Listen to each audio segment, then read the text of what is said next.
Hi everyone, my name is Ken. Welcome to this house. Today we are in Maplewood exploring an arts and crafts bungalow. Now this house is possibly a kit home. If you have any knowledge of this, please let me know down below in the comments. This house was built in 1911, is 923 square feet, 2 bedroom and 1 bathroom. Let's go check it out.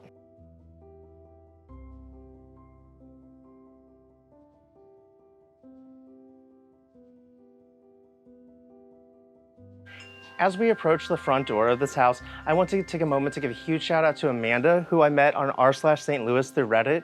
She invited me out to tour this amazing property, and I cannot wait to show you guys what all is inside.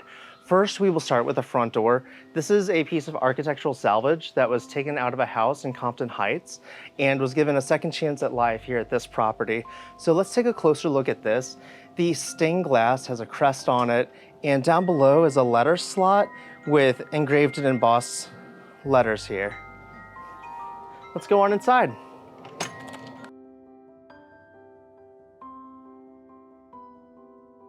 As we walk inside of this house, we are greeted by this amazing staircase here, and we can take a closer look at this.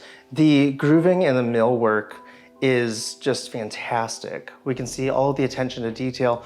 Now this newel post, while it might be a little bit more simple than what we're used to seeing, this was absolutely a working class home. So just to have something this grand here is kind of surprising to find.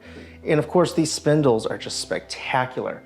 We can see as we look up that not all of them match. So it's more than likely that some of these were replaced over the years, but they were replaced with possibly a different wood type, but very much in the same shape that they originally had. And if we look above the front door, the owner has actually started the process of stripping down the paint off of the woodwork.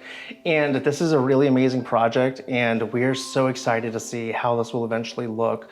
So let's just take a closer look at this wood type to just really see how beautiful it is underneath the paint here.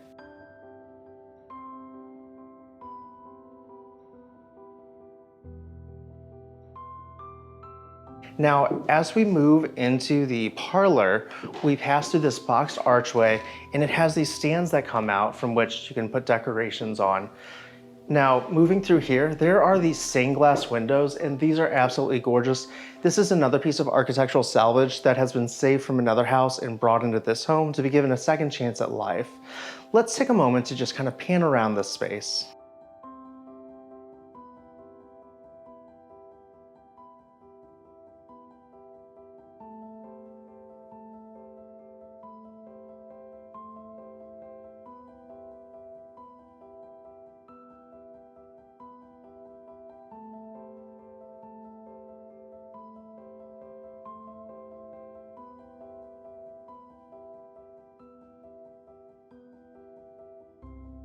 Now off to the side of the parlor is the dining room. So come on in here. We pass through another one of these amazing boxed archways, and above us on the ceiling are these amazing beams.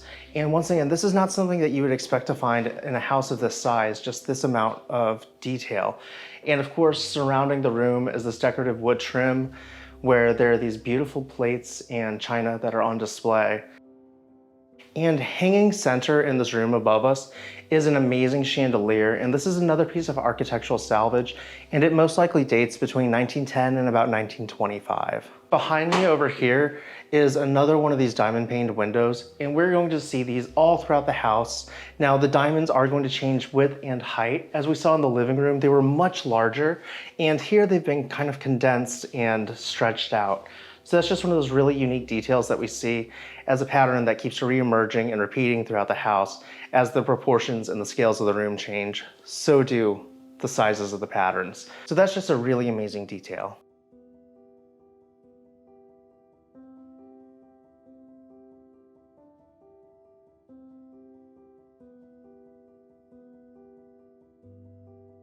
Moving on from the dining room, we are now going to pass into the kitchen, and one of the very first things that catches our eye is the original vitrolite tile that's on the wall. So come here, let's take a closer look at this. We can see that there are two different types here. There are these trim pieces, and then there are the oversized tile on the wall.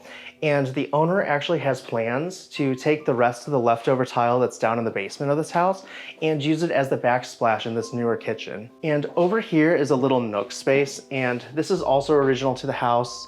And let's just kind of peek in here. Later on, we'll use this door to go explore the backyard, but first I'd like us to go upstairs.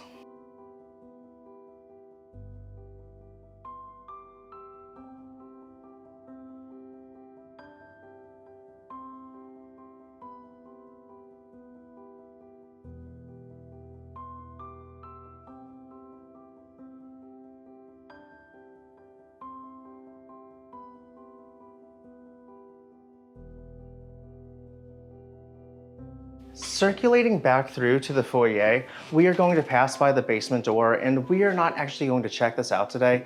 We're going to continue on upstairs. So this is how we get there. Let's go on up.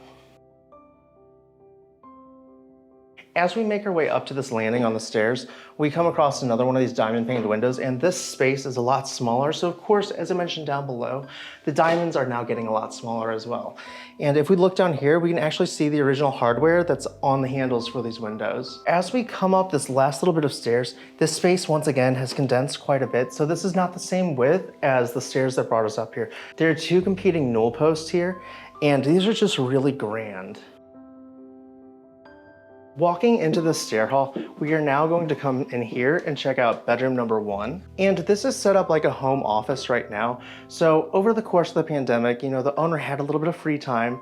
So she painstakingly stripped down the hardware to reveal this beautiful copper. And we can see right next to it some hardware that has not yet been stripped down. So we can imagine that all of the hardware in this house would have originally been of this color and of this luster. So how amazing is that? Now, over on this side, we have double hung diamond paned windows, and these are just really beautiful. They have an amazing view that looks over the large backyard, and we'll see that very last. As we cross to the other side of the office, we can see this nook space contained by the pitch of the roof. And let's just take a moment to kind of pan around here before exploring the rest of the second floor.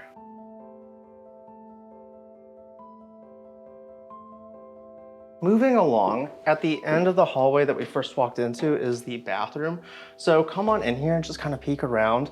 There is an amazing clawfoot tub. Now notice down at the very base, it is not sitting on balls. So this is kind of like a free-floating clawfoot tub. And below that is the original hexagon floor, which was installed whenever this house was built. There's a pedestal sink. There is a medicine cabinet that is built into the wall with its original hardware as well. And above the toilet are these diamond paned windows again. And this is really interesting because these have been stripped and do not have any paint on them. So we can really see what the wood type looks like and what all of these windows could look like in their original condition. Moving along from the bathroom, we now come to the third and final room on this floor. So behind me is the closet for the owner's suite. And this again has its original hardware that's been stripped down. And we can actually just take a peek inside of here. And this is really large for a house of this age. So it's just these really amazing touches that we literally find in every space of the house, even those which the public might never see. That closet was amazing. Now something else even more amazing right next to it is this original vent. And let's take a look at the scroll work that's on here.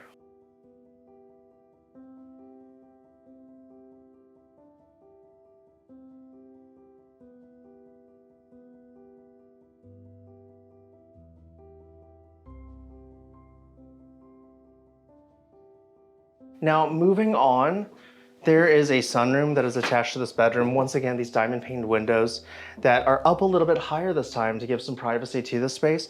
So come on through here, and this brings us out into a sunroom. So we can see the outsides of the windows here now, and this is directly over the front porch, by the way.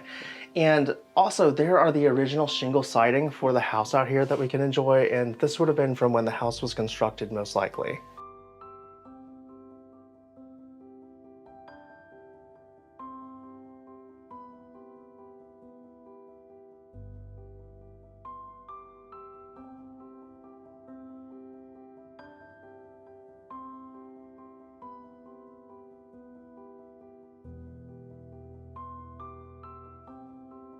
Now that we've seen the entire house, let's go make our way to the backyard and we will talk to the owner of this house about her experience with it. Let's go check it out.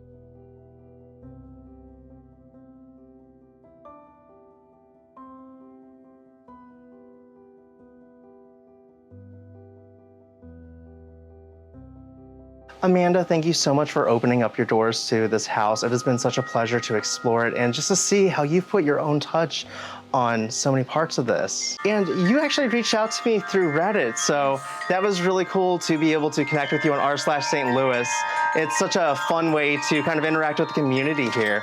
So I've got to ask you, what first drew you to this house? I had been renting over in Northampton and I loved my apartment, but the lease was running up and I was like, do I really want to buy a house? And so I was just sort of looking at listings, and I have experience in doing rehabs and stuff with old houses, and I wanted something that did not need a lot of work. And I found some really cute houses over in Southampton, but they needed like completely new kitchens and everything. And so I stumbled upon this house. I think it had only been listed for like 3 days.